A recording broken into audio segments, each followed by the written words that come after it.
but a global recession is highly unusual, and that appears to be what we're heading for. So my forecast, I do update them, but big picture, it goes as follows. So what is Jay Powell doing? First of all, March 1st, 2022, the Fed fund policy rate, interest rates were zero. And we're now at 4.5%. Even in the Volcker days, we never went up 4.5% in 10 months. Not that fast. And so here we are. So what is Powell doing? Well, he's given 5 speeches on the subject. I don't know why Wall Street doesn't listen, but he keeps trying. He said the same thing every time. He said, inflation is job one. We're just going after inflation. Believe us. There is going to be a recession. Unemployment is going to go up. There's going to be pain. I've never heard a Fed chairman use the word pain. He used it 5 times in one paragraph in the Jackson Hole speech. And that's what we're doing. And believe us when we say it. Now, how long will he raise rates? How quickly? And what's he trying to do? Powell is trying to get to something that he calls the terminal rate. But the definition of the terminal rate is it's a rate that's high enough to cause inflation to come down on its own without further hikes. So we'll get to a level, and then inflation is coming down, by the way. And in the last 5 months, in the U.S., it's gone from about 9% to 8.7, 8.2, 7.4, 7.1. So it is coming down. Having said that, the target is 2%, and 7.1 is still a far cry from 2. So he's not there, but he's making progress. Now, so here's I hate to use the word conundrum, but it kind of is. Wall Street's saying, you're done. You did it. Mission accomplished. Inflation is coming down. You got what you wanted. Give it time. Stop raising rates. You're going to kill the economy. But the Fed is saying, well, we actually don't know. We can't untangle it. Yes, inflation is coming down. That's objective. But is it coming down because we're still raising rates? Or is it coming down because we're at the terminal rate? Those are 2 different things. And right now, and this is what Powell's been saying, the Fed leans to the view that they're not at the terminal rate, that inflation is coming down because they're raising rates. They have not achieved the terminal rate. So my expectation is the Fed will raise interest rates 50 basis points on February 1st, and then probably 25 basis points in March. March 22nd is the Fed meeting after that. So those 75 plus the 450 we have now, that'll get you to 5.25. And even the more hawkish members think that that's probably the terminal rate. So Powell and the Fed have said, yeah, inflation's coming down, but it's because we're raising rates, not because we're at the terminal rate. We're going to get to the terminal rate, probably 2 more hikes, and then we'll pause. And then if we're right, we'll just let inflation come down on its own. And that may take a year. So all this stuff about the Fed pivot and cutting rates and all that stuff, I mean, the Fed's thinking mid-2024 before they do that. Now, Wall Street are saying, no, you're not going to get that far. You may be at the terminal rate already. You're definitely going to cause a recession. It'll be more severe than you think. And rates are going to have to come down sooner than people expect. In other words, you've already achieved the terminal rate. You just don't know it. And you'll probably be the last to know. So with Wall Street, with the cheerleaders, sending that message, but with some serious market indicators, including yield curves, sending that message, why is Powell sticking to the game plan as I described it? And the answer goes back to 1980, believe it or not, and what's called the Volcker mistake. People forget that there was a recession in 1980. It was sharp but quick. It was over very quickly. It had nothing to do with monetary policy. The Carter administration issued some dopey regulation on a ceiling on credit card interest rates. And the industry said, fine, we're just not going to lend anybody any money. The economy fell instantly, kind of like a smaller version of what happened in 2020 with the pandemic panic. And then they said, oh, sorry, just kidding. And then they took the ceiling off, and then things got back to normal. Now, this was a time when farmers around the country were driving front loaders and tractors to Washington, and they were circling the Fed building. And one guy drove his tractor up the steps of the Fed, and Volcker was being burned in effigy. That all happened. So it was a little bit of pressure. And of course, Congress was up in arms and the White House was up in arms.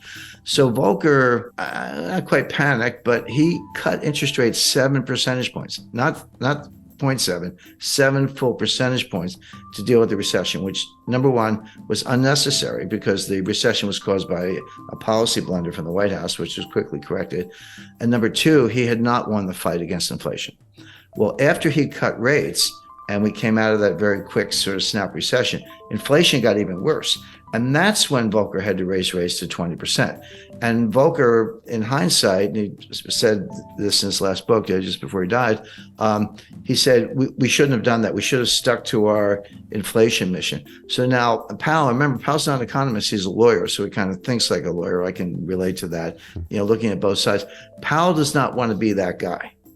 He does not want to be the guy who balks early and cuts rates, the famous Wall Street pivot, before the battle against inflation is won, because the outcome could be exactly what Volcker experienced, which is inflation wasn't done, doesn't go away, comes back stronger, and then you do have to destroy the economy, as we did in 1981-82. That was the worst recession.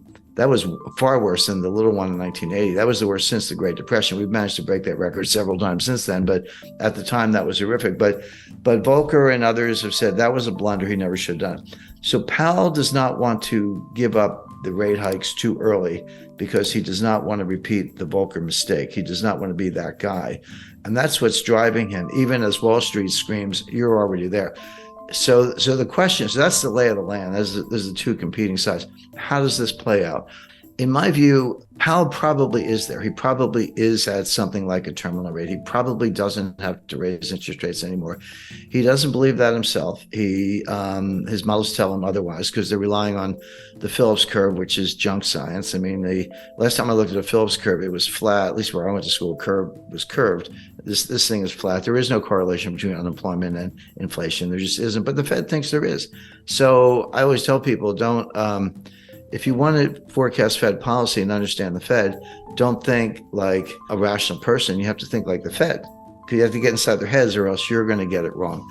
So they're looking at unemployment, which is the lowest. The unemployment rate is the lowest since 1969. Well, if you believe in the Phillips curve, then that's a sure sign of inflation. As I say, even though it's coming down, it's still pretty high. So they think they have to keep fighting this fight. But here's what they're missing. Here's where it all falls down. Yeah, inflation as measured, CPI, PPI, personal consumption expenditure, core, non-core, year over year. There are like 20 different ways to measure it. It is coming down, but there are two sources of inflation. And it's going to sound obvious, but you got to separate them: the supply side and the demand side. They both result in price increases, but they have completely different dynamics. Supply side inflation is what we're seeing. It's what we saw in 1974 with the Arab oil embargo during the Arab-Israeli war when they cut us off from oil. And, you had to line up for gasoline. I lived through that. Bare shelves, and you couldn't get certain things. It wasn't that every supermarket shelf was bare the way it was in East Germany in the 1950s, but something was always missing. And that's still the case today. So, of course, prices went up and, people were trying to pay whatever they had to get what they needed. And energy prices were a big driver of that. So that feeds through as a form of inflation. The other kind of inflation is from the demand side. So the supply side is called cost push. Costs go up and they push it onto the consumers. The other kind is from the demand side. It's called demand pull. And basically, consumers have a change in mentality. They're worried about inflation. They would say, hey, I was thinking about buying a refrigerator. Gee, I better go buy it today because if I wait for 6 months, the price is going to go up. Or apply that to anything, a new dress, new suit of clothes, whatever. And so you're pulling demand forward, and it's behavioral. And that will also drive prices up. But they're very different things. Now, cost push can morph into demand pull. That's what happened in the 70s. It started from the supply side, but by the late 70s, 80s, and Volcker, which we've just been talking about, it had tipped over into the demand side. That hasn't happened yet. We've had the supply side inflation, the cost push. It hasn't yet tipped into demand pull. It hasn't really affected consumer behavior that much in terms of people anticipating more inflation. It could, but it hasn't happened yet. Here's why that's an important distinction. Cost push inflation negates itself. The old saying that the cure for high oil prices is high oil prices because people can't afford it.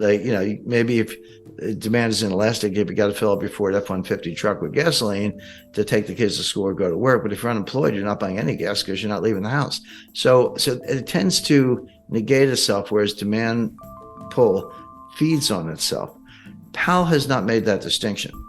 And if I'm right, I think I am right, and the evidence backs that up, this inflation will come down, not because the Fed is raising interest rates, but because higher prices destroy demand all on their own. If I used to pay $75 to fill up my truck with gas, and now I have to pay $150, which is about right, I'll do it because I got to get to work. But that's $75 I'm not going to spend on something else. I'm not going to go out for dinner. I'm not going to go to a show, a concert, or buy a new camera, whatever it might be. So it does tend to depress demand, destroy demand, and hurt the economy. And then it slows down, and then the inflation comes down on its own. That appears to be happening. But Powell hasn't really made the distinction. He's fighting the last war. I hate to use a cliche, but he's fighting the Volcker War. And what he's got looks a little bit more like the Herbert Hoover War. That looks a little bit more like the 1930s than the 1970s. So the bottom line on all this is the Fed is going to raise rates at least twice more for the reasons I mentioned. Powell doesn't want to repeat the Volcker mistake. He thinks the battle's not won. He has to get to the terminal rate. In reality, he's probably already there, if there is such a thing as a terminal rate. It's another one of these things they made up. Inflation is coming down, and so will probably continue, but for really bad reasons.